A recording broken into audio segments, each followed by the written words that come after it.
السلام علیکم ورحمۃ اللہ وبرکاتہ۔ الحمدللہ رب العالمین والصلاة والسلام علی رسولہ الکریم وعلی آلہ وصحبہ اجمعین وبعد۔ پچھلے درس میں ہم نے حدیث نمبر 112 پڑھی تھی شاید،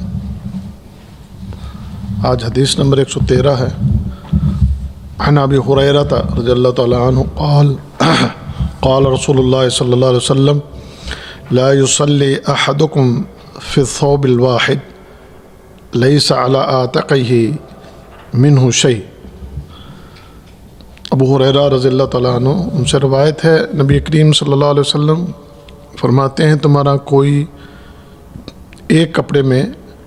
اس طرح نماز نہ پڑھے کہ جب کہ اس کے کندھے پر اس میں سے کچھ نہ ہو۔ ثوب الواحد ایک کپڑا، عاتق کندھا۔ نمازی جب نماز کے لیے کھڑا ہو تو اس کے لباس کے حوالے سے یہ تلقین ہے کہ جب وہ نماز پڑھے تو ایسا نہ ہو کہ صرف وہ لنگی پہن کے نماز پڑھ رہا ہو، یا اس طرح نماز پڑھ رہا ہو کہ اس کے کندھے ننگے ہوں، ایسے نہیں۔ جب وہ نماز پڑھے تو اس طرح اس کی نماز ہونی چاہیے، اس کے کاندھے جو ہیں یہ بھی ڈھانپے ہوئے ہوں، اور اس کے کندھوں سے لے کے اس کے نیچے سطر جو ہے اس کے گھٹنوں تک اس کا اگر کپڑا ہے تو پھر اس کپڑے کے اندر وہ نماز پڑھے، اس کی نماز صحیح ہے۔ اگر سطر اس کی کھلی ہے تو پھر بھی نماز ٹھیک نہیں ہے، اور اگر کندھے اس پر بھی کپڑا نہیں ہے تو پھر بھی اس کی نماز ٹھیک نہیں ہے۔ تو اس طریقے سے لباس ہو کہ کاندھے جو ہیں اس کے اوپر بھی کپڑا ہو اور اس کی سطر جو ہے وہ بھی ڈھانپی ہوئی ہو، تو اس طرح وہ نماز پڑھائے تو اس کی نماز ہو جائے گی۔ ایک غلطی ہمارے بعض لوگ کرتے ہیں عمرے کے دوران، جب عمرے پہ جاتے ہیں تو دوران نماز اپنے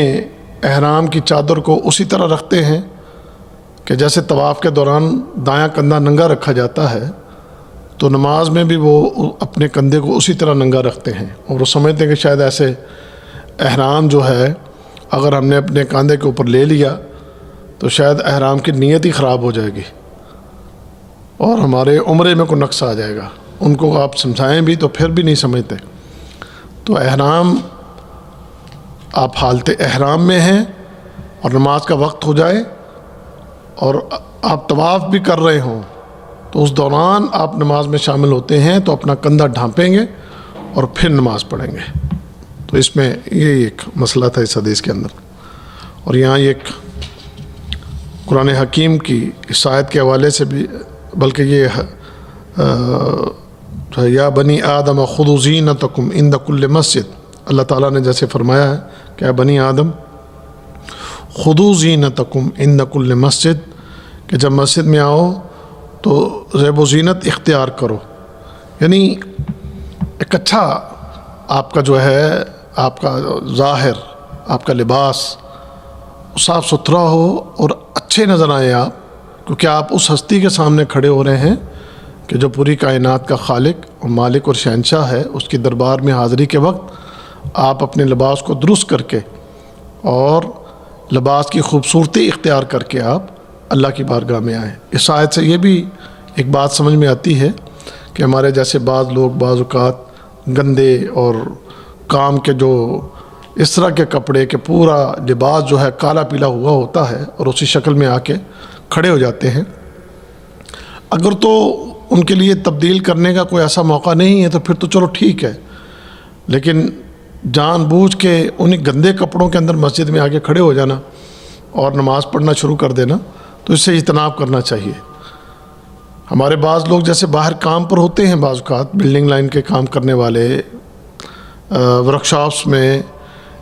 مستری وغیرہ جو ہیں کام کرنے والے، تو وہ بعض اوقات اسی طرح انہی کپڑوں کے اندر کہ جس طرح وہ کالے ان کے کپڑے جو ہیں ان پر کالک لگی ہوتی ہے، اور ویسے ہی مسجد میں آ کر اپنی نماز شروع کر دیتے ہیں۔ بہتر ہے کہ وہ اپنی ورک شاپ میں یا اپنی گاڑی میں ایک ایسا صوب کی شکل میں کوئی کپڑا ایسا رکھے کہ جب نماز کا وقت ہو تو اپنے اس کپڑے کو بدل لیں اور بدل کر اپنے نماز کے لیے مسجد میں آئیں۔ اور اگر ممکن نہیں ہے تو ہم یہ نہیں کہتے کہ اس کی نماز نہیں ہوگی، لیکن ایک ادب کے خلاف ہے، جو ایک ادب ہے اس کا تقاضا ہے کہ جب مسجد میں آئیں تو ذرا اپنے آپ کو صاف ستھرا کر کے اور بہتر لباس پہن کے مسجد کے اندر آ کر اللہ کے سامنے کھڑے ہوں۔ اور یہ کندھوں کا ڈھانپنا بھی، یہ بھی اپنے لباس کو حسن دینے والی بات ہے، اپنے جسم کو اچھے طریقے سے ڈھانپ کے ایک اچھا انداز اختیار کرنے والی چیز ہے کہ اگر آپ کے کندھے ننگے ہیں اور آپ نے صرف نیچے اپنی سطر ہی ڈھانپ رکھی ہے اور اس شکل میں آپ مسجد میں آ کے نماز پڑھتے ہیں، تو یہ جو شکل ہے یہ آپ نے وہ جو زینت اختیار کرنی چاہیے اس کے خلاف کام کیا ہے۔ اور اسی میں زینت ہے کہ جب آپ نماز پڑھیں تو آپ کے کندھے ڈھانپے ہوئے ہوں، آپ کسی دنیا کے کسی بادشاہ کے سامنے آ کر کھڑا ہونا ہو تو آپ ننگے بدن اور صرف لنگی پہن کے اس کے سامنے نہیں آئیں گے، آپ اپنے آپ کو ذرا بنا سوار کے اس کے سامنے آئیں گے۔ تو پھر یہاں آپ دیکھیں کہ آپ کس کے سامنے آ رہے ہیں، اللہ تعالیٰ کے سامنے ہم آ رہے ہیں، تو اس لیے جب اس کے سامنے آنا ہو تو پھر زینت اختیار کر کے اپنے لباس کو بہتر بنا کر آئیں۔ آگے یہ حدیث 114 عن جابر بن عبداللہ رضی اللہ عنہما عن النبی صلی اللہ علیہ وسلم قال من اکل ثوما او بصلا فلیعتزلنا او لیعتزل مسجدنا وليقعد في بيته وأتي بقدر فيه خضرات من بقول فوجد لها ريحا فسأل عنها فأخبر بما فيها من البقول فقال قربوها إلى بعض أصحابه كان معه فلما رآه كره أكلها قال كل فإني أناجي من لا تناجي۔ حضرت جابر بن عبداللہ رضی اللہ تعالیٰ عنہما سے یہ روایت ہے، نبی کریم صلی اللہ علیہ وسلم نے ارشاد فرمایا جس نے لہسن یا پیاز کھایا تو وہ ہم سے الگ رہے، یا فرمایا مسجد سے الگ رہے اور وہ اپنے گھر میں بیٹھے۔ آپ کے پاس ایک کھنڈیا لائی گئی جس میں مختلف سبزیاں پکائی گئی تھیں، آپ نے اس میں بو محسوس کی تو آپ نے دریافت کیا، آپ کو اس میں موجود سبزیوں کے بارے میں بتایا گیا، آپ نے اسے ایک صحابی کے قریب کرنے کا حکم دیا۔ جب اس صحابی کو بھی دیکھا کہ وہ بھی اس کو کھانے کو ناپسند کرتا ہے تو آپ نے اس صحابی سے کہا کہ کھا لو، میں اس سے راز و نیاز کی باتیں کرتا ہوں جس سے تم نہیں کرتے۔ من اکلا جس نے کھایا، ثوم لہسن بصل پیاز، فلیعتزلنا تو وہ ہم سے الگ ہو جائے، او لیعتزل مسجدنا یا وہ ہماری مسجد سے الگ ہو جائے۔ یہ حدیث، اس حدیث میں منع کیا گیا ہے کہ لہسن اور پیاز کھا کر ہماری مسجد میں نہ ہو۔ لہسن اور پیاز جب آپ کچا کھائیں تو پھر آپ کے منہ سے ایک بدبو آئے گی جو کہ ناگوار ہوتی ہے اور تکلیف دہ ہوتی ہے۔ تو کچا لہسن اور کچا پیاز کھا کر مسجد میں آنے سے نبی کریم صلی اللہ علیہ وسلم نے منع کر دیا اور فرمایا کہ اس کو چاہیے کہ وہ پھر گھر میں رہے، مسجد میں نہ آئے۔ اور اس پر حضرت عمر رضی اللہ تعالیٰ عنہ عمل کروایا کرتے تھے کہ وہ لوگوں کو دیکھتے اگر مسجد میں آتے ہو کسی کا ایسا کوئی معاملہ ہوتا تو اسے مسجد سے واپس بھیج دیتے کہ چلو جاؤ اپنے گھر، کیونکہ مسجد کے اندر جب آپ آتے ہیں تو وہاں پر جہاں انسان ہیں تو وہیں پر فرشتے بھی ہیں۔ اگر ایک انسان اس چیز سے تکلیف محسوس کرتا ہے تو پھر فرشتے جو ہیں انہیں بھی اس سے تکلیف ہوتی ہے، اس کو پسند نہیں کرتے، وہ دور ہو جاتے ہیں پھر اس سے۔ اب جب وہ فرشتے دور ہوں گے تو پھر ظاہری بات ہے کہ جو اجر اور ثواب ایک نمازی کو اس کی نماز کے اندر ملتا ہے، اور چونکہ آپ نے یہ بات پہلے بھی سنی ہوگی کہ فرشتے باقاعدہ ان کے قریب ہوں کہ ان کے لیے دعائیں کرتے ہیں، تو یہ بندہ ان دعاؤں سے بھی محروم ہو سکتا ہے، تو پھر یہ چیز ان کے لیے بھی باعث تکلیف ہے۔ اور اسی طرح جو نمازی انسان ہیں ان کے لیے بھی وہ چیز تکلیف دہ ہوتی ہے۔ تو اللہ کے نبی صلی اللہ علیہ وسلم نے اس سے روکا، منع کیا کہ بھئی اس طرح یہ کچا لہسن اور کچا پیاز کھا کر مسجد میں مت آؤ۔ ہاں اگر آپ اس کو پکا کے کھاتے ہیں تو پھر اس کی وہ بدبو نہیں ہوتی، یہ حرام نہیں ہے، کچا آپ کھا سکتے ہیں، حلال ہے، لیکن نماز سے پہلے اس کو کھانا اور پھر اسی طرح مسجد میں آ جانا وہ تکلیف دہ ہے، اس لیے اس سے احتیاط کرنا چاہیے۔ باقی پکا کر جب آپ کھاتے ہیں تو وہ چاہے نماز سے پہلے کھائیں، نماز کے باقی اوقات میں اگر آپ کھائیں کوئی مسئلہ نہیں ہے۔ اب دوسری بات، ایک سبزی پکی، ایک برتن آپ کے قریب لایا گیا اور اس میں سبزی کوئی ایسی پکی ہوئی تھی کہ اس میں سے بھی اسمیل آ رہی تھی۔ اب آپ نے کہا کہ بھئی یہ جو سبزی ہے، وعلیکم السلام ورحمۃ اللہ، یہ جو سبزی ہے اس میں سے چونکہ وہ اس طرح کی ریح آ رہی تھی، اسمیل آ رہی تھی، تو اللہ کے نبی صلی اللہ علیہ وسلم نے اسے ناپسند کیا، کیونکہ ابھی جو بات ہو رہی ہے کہ آپ بدبو کو پسند نہیں کرتے تھے نا،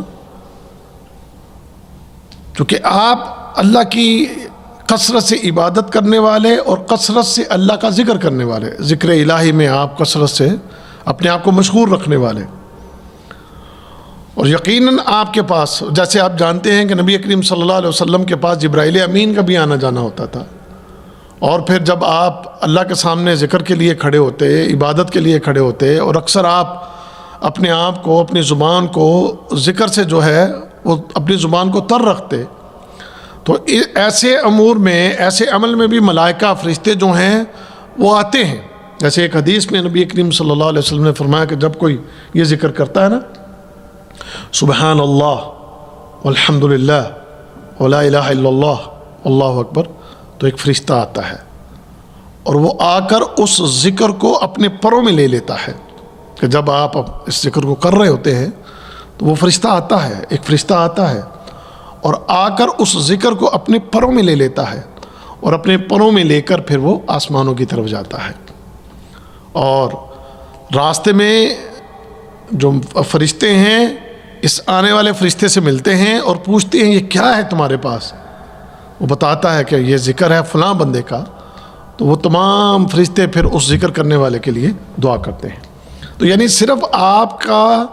اور فرشتوں کا ملنا صرف اس نماز کے لیے اس مسجد میں ہی جو ہے فرشتوں سے ملاقات نہیں ہوتی، عام بھی آپ کی ملاقات ہو سکتی ہے فرشتوں سے۔ ابھی یہاں پر آپ بیٹھے ہیں، آپ یہ دین کی باتیں کر رہے ہیں، اس حوالے سے بھی نبی کریم صلی اللہ علیہ وسلم کی حدیث ہے، آپ نے فرمایا کہ جب کہیں لوگ اللہ کے دین کی بات کرنے بیٹھ جائیں تو وہاں فرشتے آ کر جمع ہو جاتے ہیں اور زمین سے لے کر آسمان تک ان کی تہیں لگ جاتی ہیں۔ تو لہذا اللہ کے نبی صلی اللہ علیہ وسلم چونکہ ایسی حالت سے ہی زیادہ تر آپ اسی حالت میں رہتے تھے، ذکر الہی میں مشغول ہیں، دعوت و تبلیغ میں آپ مشغول ہیں،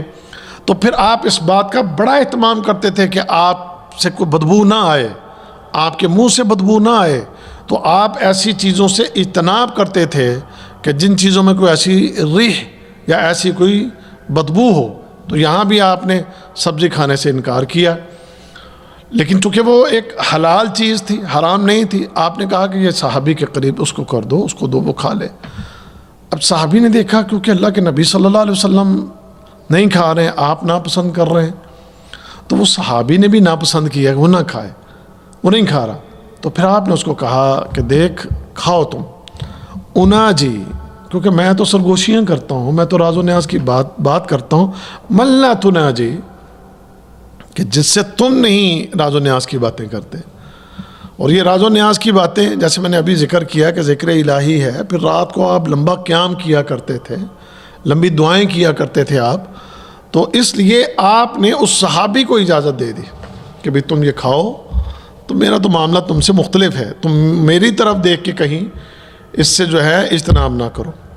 اچھا، اب یہ ایک مخصوص کو سبزی پکی ہے، اس کے حوالے سے آپ نے اجازت دے دی ہے، لیکن پیاز اور لہسن کے حوالے سے آپ نے امت کو منع کیا ہے کہ وہ کھا کر تم مسجد میں نہ آؤ۔ کیونکہ تمہارے اس طرح اگر تم کھا کے آؤ گے تمہارے منہ سے بدبو آئے گی، اور اس بدبو سے مسجد میں موجود نمازیوں کو بھی تکلیف ہوگی، اور ایسے ہی مسجد میں موجود جو فرشتے ہیں انہیں بھی اس سے تکلیف ہوگی۔ اچھا، اب آپ ایک بات ذرا دیکھیں کہ اگر یہ لہسن اور پیاز کھا کے اگر مسجد میں آنے سے منع کیا جا رہا ہے، تو ایک بندہ جو سگریٹ پی کے آتا ہے سگریٹ پینے والے وہ تو لہسن اور پیاز سے بھی زیادہ گندی بدبو ہے. لہسن اور پیاز جو ہے وہ تو ایک حلال چیز ہے، لیکن بدبو کی وجہ سے ان کو منع کیا گیا ہے. اور وہ جو یہ حرام چیز پیتے ہیں اور حرام چیز پی کے جناب وہ مسجد میں آ جائے تو پھر ایسے بندے کا کیا علاج ہونا چاہیے؟ اس کا بھی پھر علاج تو یہی ہے کہ اسے بھی مسجد سے جو ہے اس کو نکال دیا جائے. میں نے آج تک مسجد میں نماز پڑھتے ہوئے صف کے اندر سے کسی کے لہسن اور پیاز کی اسمیل آتی میں نے نہیں دیکھی، لیکن سگریٹ کے پینے والا اگر کہیں نماز پڑھ کے چلا جائے تو اس صف کے جس حصے میں وہ سجدے کرتا ہو تو اس جگہ کبھی اللہ نہ کرے آپ وہاں پر کھڑے ہو جائیں اور آپ کو وہاں سجدہ کرنا پڑ جائے، تو جہاں وہ سجدہ کر کے سبحان ربی الاعلیٰ پڑھ کے گیا ہے وہیں اس کی سانس سے وہ بدبو اس صف میں منتقل ہو چکی ہوتی ہے اور وہ آپ کے لیے بھی سجدہ کرنا وہاں پر مشکل ہو جاتا ہے. تو یہ بڑے بدبخت ہیں ہمارے وہ بھائی کہ جن کو یہ گندی عادت پڑ چکی ہے اس کی سگریٹ وغیرہ کے، اور وہ سگریٹ پی کر بھی جناب مسجد میں آتے ہیں اور لوگوں کے لیے بھی اذیت کا سبب بنتے ہیں اور فرشتوں کے لیے بھی اذیت کا سبب بنتے ہیں. ہونا تو یہ چاہیے کہ آپ مسجد میں آئیں اور فرشتے آپ کے آنے سے خوش ہو جائیں کہ دیکھو یہ کتنا ایک صاف ستھرا مومن اور مسلمان زیب و زینت اچھی اختیار کر کے اپنے منہ کو صاف کر کے مسجد کے اندر آیا ہے. یہ مسجد میں آیا ہے، لباس اچھا ہے اور اس کے منہ کے اندر سے کوئی ناگوار بدبو نہیں آ رہی. ایک حدیث میں جب بندہ قرآن پڑھتا ہے تو فرشتہ اس قرآن پڑھنے والے کے منہ کے اوپر اپنے منہ کو رکھ لیتا ہے یا منہ کے ساتھ منہ اپنا چپکا لیتا ہے. تو جب آپ مسجد میں آئے نماز پڑھ رہے ہیں تو نماز میں آپ قرآن بھی تو پڑھتے ہیں نا،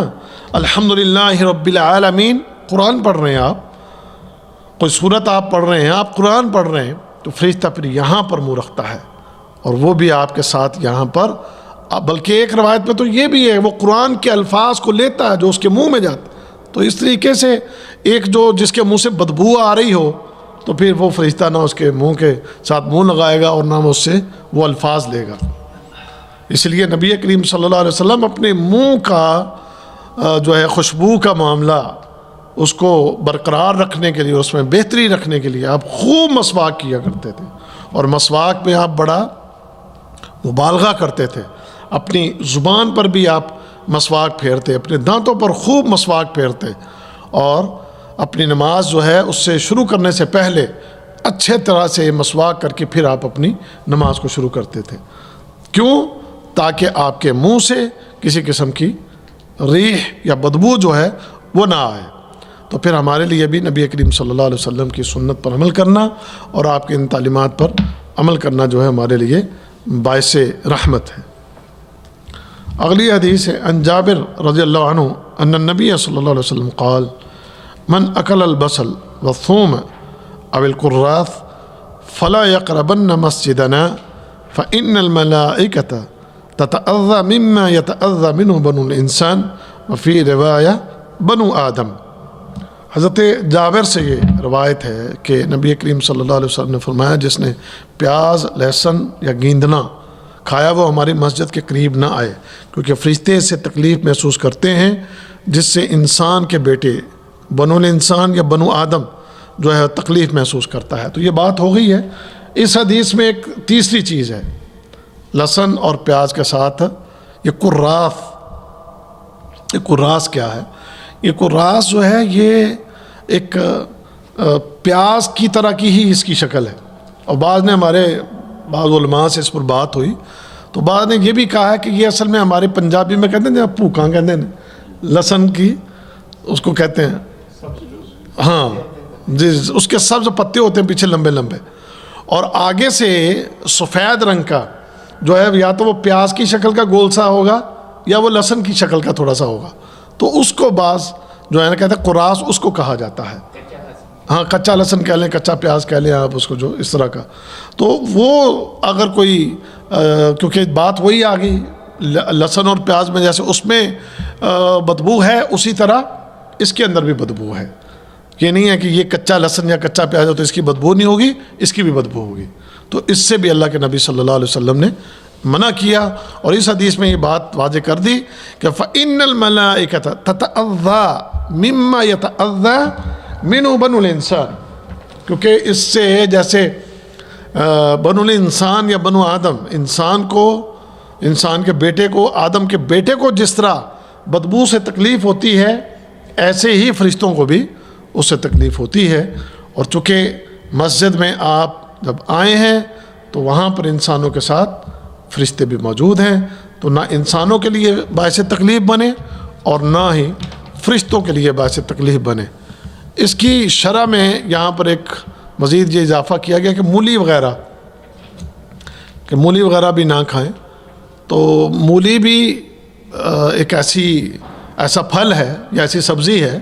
کہ جس کے کھانے سے بھی بعض اوقات وہ منہ سے جو اسمیل ہے وہ آتی ہے، تو ان چیزوں سے اجتناب کرنا چاہیے۔ حدیث نمبر 116 ہے، عن عبداللہ ابن مسعود رضی اللہ عنہ قال علمنی رسول اللہ صلی اللہ علیہ وسلم التشہد کفی بین کفیہ کما یعلمنی السورة من القرآن التحیات للہ والصلوات والطیبات السلام علیک ایہا النبی ورحمۃ اللہ وبرکاتہ السلام علینا وعلى عباد اللہ الصالحین اشہد ان لا الہ الا اللہ واشہد ان محمدا عبدہ ورسولہ وفی لفظ اذا قعد احدکم للصلاة فلیقل التحیات للہ ذکرہ الى آخر وفیہ فإنکم اذا فعلتم ذلك فقد سلمتم على كل عبد صالح في السماء والأرض وفيه فليختر من المسألة ما شاء۔ عبداللہ بن مسعود رضی اللہ تعالیٰ عنہ کہتے ہیں کہ نبی کریم صلی اللہ علیہ وسلم نے مجھے تشہد سکھایا اور میری ہتھیلی آپ کی دونوں ہتھیلیوں کے درمیان تھی، جیسے کہ آپ مجھے قرآن کی کوئی سورت سکھا رہے ہیں، اور یہ پڑھا التحیات للہ والصلوات والطیبات السلام علیک ایہا النبی ورحمۃ اللہ وبرکاتہ السلام علینا وعلی عباد اللہ الصالحین اشہد ان لا الہ الا اللہ واشہد ان محمدا عبدہ ورسولہ۔ تو یہ التحیات کی جو دعا ہم پڑھتے ہیں، تو اس میں جو ہے سب سے پہلی بات عبداللہ بن مسعود رضی اللہ تعالیٰ عنہ کو نبی کریم صلی اللہ علیہ وسلم دعا سکھاتے ہوئے کتنی شفقت اور محبت کا انداز اختیار کیے ہوئے ہیں کہ آپ نے عبداللہ بن مسعود کے ہاتھ کو پکڑا ہوا ہے اور اپنے دونوں ہاتھوں میں پکڑا ہوا ہے۔ تو یہ کمال شفقت کا انداز ہے، کمال محبت کا یہ انداز ہے۔ اس سے بعض ہمارے کچھ لوگوں نے یہ کہا دونوں ہاتھوں سے مصافحہ کی جو ہے نا، اس سے ایک شکل نکالی ہے، جبکہ یہاں پر عبداللہ بن مسعود کا ہاتھ ایک ہی ہے اور نبی کریم صلی اللہ علیہ وسلم کے دونوں ہاتھ ہیں۔ تو وہ یہ ایک دعا سکھانے کے لیے آپ نے صحابی کے ہاتھ کو پکڑا ہوا ہے، اور کتنے خوش قسمت ہیں عبداللہ بن مسعود کہ جن کی ہتھیلی محمد کریم صلی اللہ علیہ وسلم کے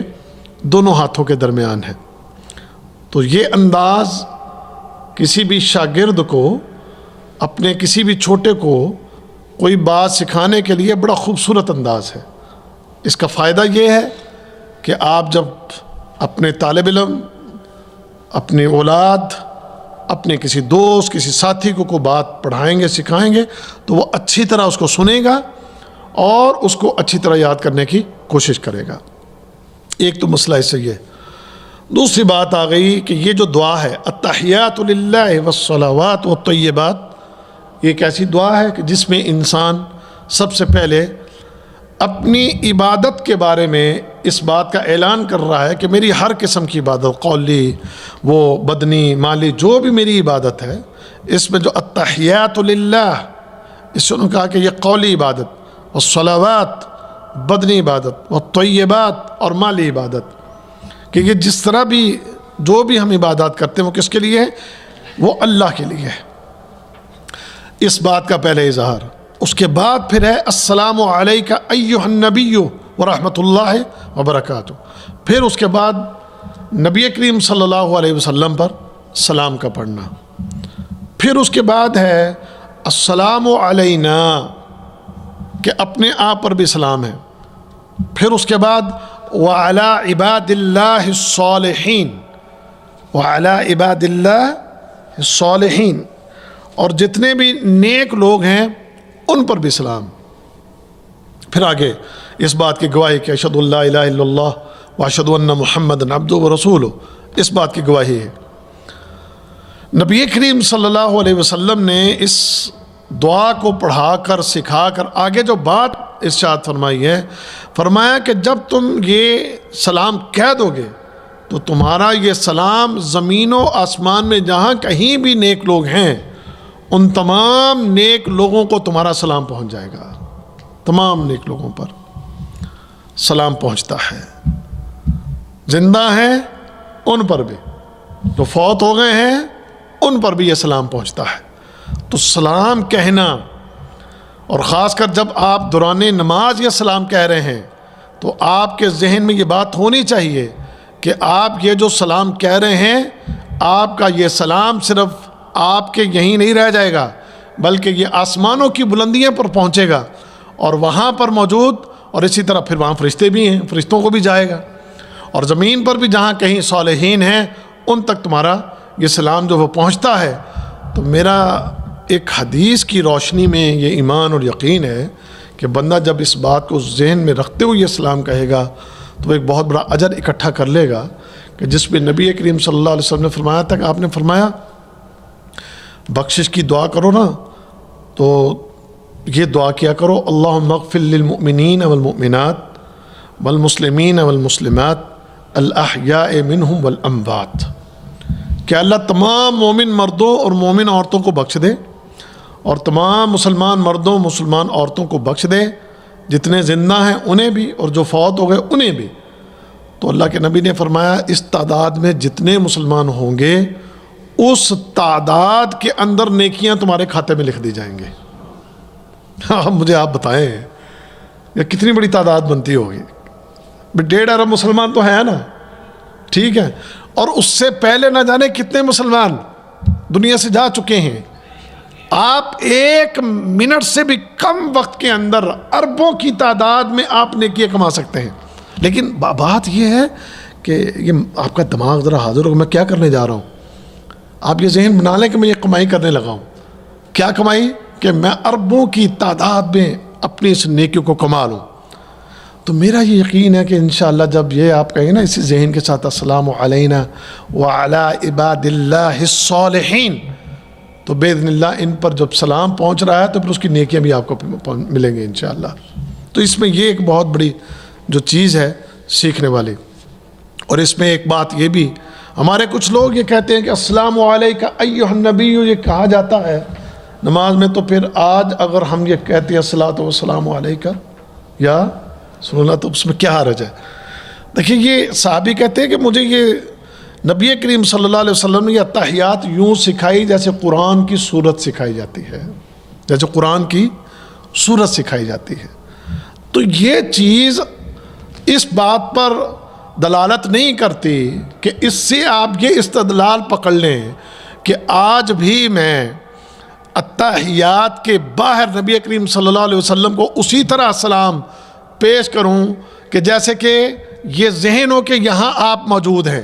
یہاں آپ کھڑے ہیں، وہاں آپ موجود ہیں، وہاں آپ دیکھ رہے ہیں. کیونکہ ہمارے ان لوگوں کا یہ کہتے ہوئے عقیدہ ہے کہ ہماری محفل میں آپ موجود ہیں. ہم جب یہ کہہ رہے ہیں تو ڈائریکٹ آپ ہماری اس آواز کو سن رہے ہیں، ایسا نہیں ہے. ایک تو یہ جیسے عرض کیا کہ اس طرح یہ دعا سکھائی گئی جیسے قرآن کی سورت سکھائی جاتی ہے، ایک بات. نمبر 2، یہ ایک نبی کریم صلی اللہ علیہ وسلم نے اپنی زندگی میں اس کو سکھایا ہے اور یہ نماز کا حصہ بن چکا ہے اور یہ اسی طرح ہی پڑھا جائے گا جیسے نماز کے اندر ہے، ٹھیک ہے.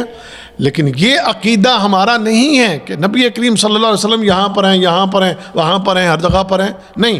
اللہ کے نبی صلی اللہ علیہ وسلم آپ اپنی قبر میں ہیں، سمجھ گئے. اور آپ کو سلام پہنچانے کی بات اس کو ہم مانتے ہیں، کیونکہ یہ سلام صرف جو کہا گیا ہے صرف نبی کریم صلی اللہ علیہ وسلم تک پہنچانے کی بات نہیں ہو رہی. یہاں تو اللہ کے نبی فرما رہے ہیں کہ تمہارا یہ کہا ہوا سلام دنیا میں یعنی زمین پر اور آسمانوں پر جہاں کہیں بھی جو بھی صالحین ہیں ان سب تک تمہارا سلام پہنچایا جاتا ہے۔ اب بات سنیے گا، الحمدللہ اللہ کے فضل سے آپ میں صالحین، میرا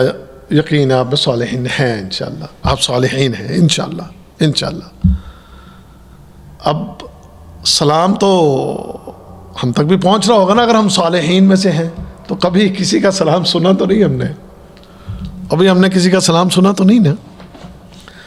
بھی ایک وقت میں کروڑوں لوگ نماز پڑھ رہے ہوتے ہیں اور وہ کہہ رہے ہوتے ہیں وَعَلَىٰ عِبَادِ اللَّهِ الصَّالِحِينَ، لیکن وہ آواز ان تک پہنچ تو نہیں رہی کہ پہنچ رہی ہے، ان تک وہ آواز نہیں پہنچ رہی۔ تو یہ یقین کہ ہماری اس آواز کو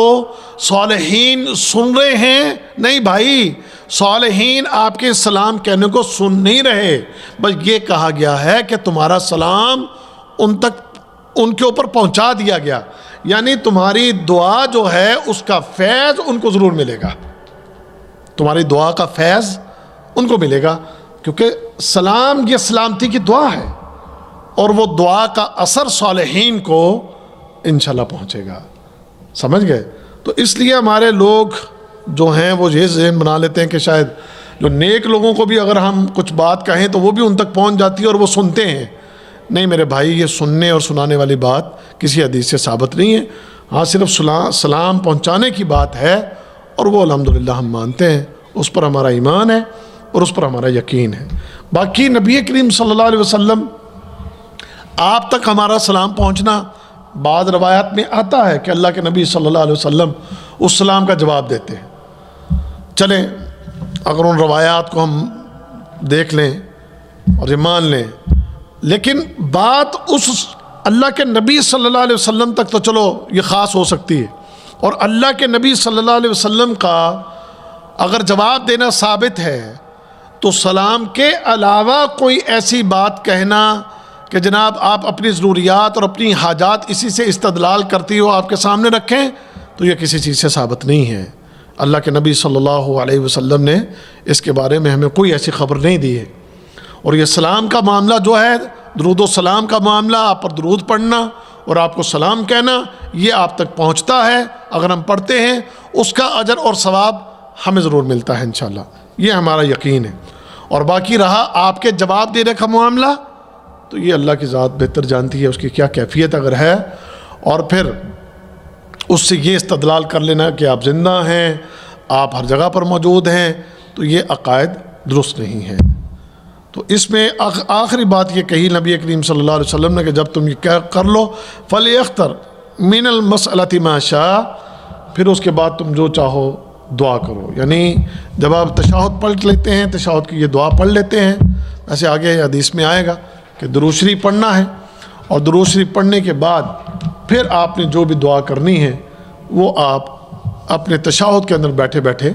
دعائیں کر سکتے ہیں۔ کچھ دعائیں ان کا تذکرہ آئے گا جس کو ہم کل پڑھیں گے انشاءاللہ،